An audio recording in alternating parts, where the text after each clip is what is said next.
create.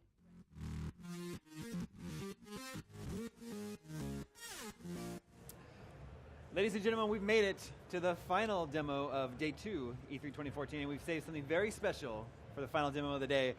Lara Croft and the Guardian of Light was one of my favorite games of the last generation. I never thought I would get a sequel, but the gods have smiled upon me. Scott is here to show us Lara Croft and the Temple of Osiris. Absolutely the right. sequel Absolutely. to Guardian of Light. Yes.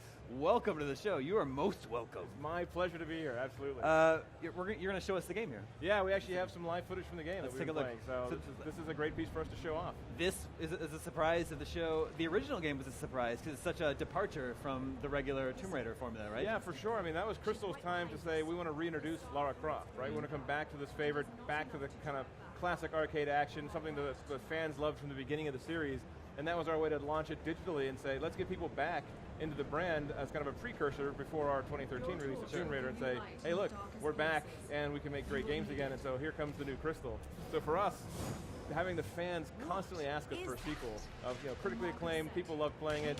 We were distracted for a while, as you know. I know you were working on something else. But then getting back to the chance of saying, well, let's go do this, and then figuring out, well, fans also want something to do in Egypt. So like, this is a great match in heaven of what people have been asking for, and putting it together with that kind of game, we couldn't ask for anything more. So the original was an isometric puzzle game designed for cooperative play. Yes. So have you stuck to that formula? Yeah, absolutely. We actually brought a lot of the original crew back to this project. So actually being back like Jeff Wages, who's the level designer from Guardian, to make levels for Temple of Osiris, they already knew, he'd already gone through the single player and 2-player building of that game, so saying how do we extrapolate that to 4 players, because being on next gen, we wanted to push ourselves. Sure. Not just the visuals, which is great to see the 1080p out there, but also saying how do we make a bigger experience with 4 players, how do we actually get more puzzles, more combat, more chaos into the game overall. I just noted the grenades are still there. The bombs are still there. The bombs are absolutely, had to be there. It is 4-player and it is cooperative, but don't you love blowing your friends off of a cliff once in a while, or just stopping them from getting the treasure before you do? So for us, we had to be able to put that kind of, the grapples back in there, the bombs are back in there, so you still have that competitive edge and weaponry that can affect each other. So who are the other 3 characters in addition to Lara? Yeah, so the Temple of Osiris, the setting being in ancient Egypt, is the Osiris mythology. Going back, we have this blood feud between Osiris and his brother Set. But this is actually the wife and son of Osiris. This is actually Isis and Horus. So these are 2 god characters who've been trapped in the Temple of Osiris. When Lara shows up with her competitor, Carter Bell, he's kind of like the Belloc to Indiana Jones, right? He's that other guy, he's also an archaeologist, but he's kind of her competitor. They show up at the same time. Carter sets up a trap that now gets Lara and Carter cursed. So they're being chased basically by this big creature, which we'll see actually later in the footage. It's going to try and take them to the underworld. So now you have 2 human archaeologists, 2 Egyptian gods who've been trapped here forever. They have to partner up together as this 4-player team to go and solve this big quest. What a motley crew, yes, very, very much so. Lara still has her, her chain? She has her grapple. Yeah, she has her grapple. She has all the usual weapons. She has her dual pistols as the default gun. You pick up lots of different weapons as you play through the game. We also, being on next gen, added a torch to her, so we have dynamic lighting that she can carry with her that we use to both solve puzzles and to light up areas such as really dark tombs that we have that you need to use the light source.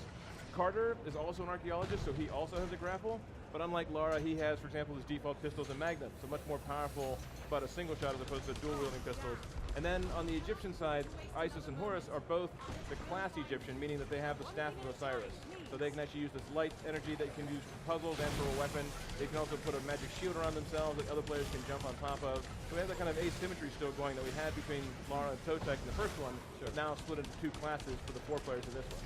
One of the things that was so clever about the first game is that you could play it either single player or cooperatively, and the puzzles were changed slightly, right? Absolutely. To make sure that you could still finish. Can you still do that here? 100%, yeah. You can actually play any combination, and the game actually changes depending on the combination. Cool. So if it's 1, 2, or 3, or 4, we actually do have different puzzle rooms that are reconfigured for 4 people at once, or 1 person, or 2 or 3 people. And because the 4 characters are so diverse, we actually have different story elements depending who's there. Like you'll hear Carter's voice jump in. We actually halfway through the demo will jump in with 2 other characters to go to 4-player because it's drop-in co-op. And now you'll start hearing Carter talking with Horus as well. So you actually have more story the more people who play together. Cool. Another one of the things I loved about the first game was all the loot. Yeah. And the weapons and the upgrades. Oh yeah. That's all still here? Yeah, so we actually changed them a little bit, but we have more. We actually have a rarity system now as well. So you have relics in the old game, now you have rings and amulets. And rings are actually things you have a left hand and a right hand. The rings are customizing your individual character, so they can power you up. the common ones kind of have a positive and a negative, whereas the more rare the loot, the more positive effects it could have on your individual. Then you have amulets that you actually use as a shared power across the team. So you have an amulet, if you have your power meter powered up, you can actually have, for example, health regeneration or ammo regeneration that now everybody on your party can have it. So you might have people protecting you because your amulet is powering up their special abilities, and then you can get a custom team tuned to have all that power up going together. So we have hundreds of these things scattered throughout the game. And like I said, they're different rarities. So once you complete a tomb, you get treasure rooms, but you could get a white, you could get a blue, you could get an orange. You can actually go back and grind through these tombs and keep getting better and better loot the more you play it. I'm seeing boulder rolling is still... we couldn't get away from it, right? It's so much fun to have these giant physics objects. But again, on next gen, we actually upgraded them even. Instead of it just being a rock or a stone, we actually have ones that explode. We have ones like you see here that have been dynamically lit, so as you roll them around, they actually will light things on fire. They'll actually light the world up with you as well. But it's a big deal for us to have that. Friends can actually launch them at each other. You can use them to run over enemies. So there's a fun thing of just having a physics object like that, for puzzles, for traps, and for getting you into those kind of secret locations that we have hidden away. And as you can see with the 4-player Mayhem, right now, everybody has their fire amulets on, so they have the glowing red hands, everybody's powered up. So when you're taking on these big combats, it starts to get a little more chaotic. And then griefing is back. Giant creature over there. No, that's a giant, that's Amit. That's the one who's going to chase you around in the underground tomb. So it's actually a crocodile head with a hippopotamus body and a little bit of lion manes on there. So it's actually right out of Egyptian mythology. It's very cool. Pretty crazy character. But things like this, right? Carter has this grapple that he can make a tightrope with, so people can actually walk across that over the spike pit. But if you're playing with your friends, you kind of like to grief your friends once in a while, right? So he lets go of the grapple early and Lara falls into the spikes. Classic Guardian gameplay, but now in the 4-player chaos, so it can be a little bit rough. Sure. What about optional tombs? So we do have challenge tombs still. So Jeff, who's our designer, he started making tombs and laying out our levels, and when we played them as a team, some areas were just so crazy hard, we couldn't get through them ourselves. We're like, Jeff, this is nuts. So we pulled those out and actually made them separate challenge tombs. So we have some really interesting, very difficult challenge tombs, so to really test some of those hardcore players. So they're optional, so that way people don't get stuck in the story, but they're still there as that experience that people want to go after and find some of the rarest loot or special weapons or other pickups you can get to upgrade your character. And there's Amit. There's we're Lara Croft, right? So we're the arcade side. We get away with these gigantic skyscraper-sized creatures that some of them are just too tough to fight, so it becomes a run-out, right? It becomes that just flee from this thing that's destroying the tomb behind you. And this is one of those great chances where you can kind of mess with the other people that you play with, dropping bombs or shortcutting them if you want to get the gems, because you need the gems to buy all of your gear, so you have a whole economy system here as well. Did you play through Guardian 2-player or 1-player? I did both. Oh, you did both? Yeah. There you go. And that's a fun thing for us, because playing through here with 1, 2, 3, or 4, you get different elements of the story, you get to see the puzzles that we change differently. So there's a lot of depth being able to have the multiplayer, being able to go back and replay different pieces of the game as well. Yeah, I like these run for your life sequences, for lack of a better term. Oh, you can see on the next gen side also the amount of destructibility we've added. So everything's collapsing around you, the bridge is collapsing underneath you, you have columns and stuff falling all over the place. That's some of that atmospheric, some of the particles and the destructibility we can add because we're on next gen, and as well as putting on the 4 players. And then this becomes that asymmetry where you have to partner with your buddies to be able to get them out of the tomb, because the ground's falling literally out beneath your feet. Yeah. Is it next gen only this time? Yeah, it's Xbox One, PS4, and PC. And you see one of them didn't make it, which conveniently lets you respawn with your buddies. As long as somebody's alive in the party, you can still respawn, but at a cost. You might lose something you picked up, you might lose a weapon, you might lose some of the amulets that you picked up. So there's always a cost to dying in the game, unless one of your buddies can revive you. But at the end of the day, for us, it's all about that co-op, right? Sure. You're still competing, but you're still a partnership.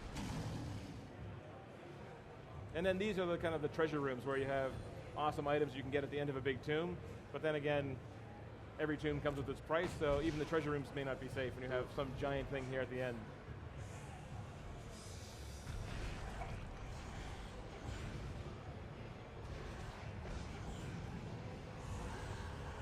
I mean, where else are you going to get a giant golden armored scarab beetle, right? The classic, here's a giant monster and that's the end of the demo. And that's the end of the demo, so we'll save that for next time. It looks awesome. I can't wait to play it, which I apparently will be able to soon. Coming soon. That's all we're announcing right now is just coming soon. Coming soon, Xbox One, PlayStation 4, and PC. Yes. Scott, thanks so much. Absolutely my pleasure. This is a great way to end the day, day 2 fantastic of A3. for us as well. Lara Croft and the Temple of Osiris. Temple of Osiris. Friends, that concludes day 2 of E3 2014, but we're not done here, not by a long shot. We still have a full day of games to show you. Tomorrow, we are live again at 11 a.m. Pacific. Everybody have a good night, rest up, and we'll see you in the morning.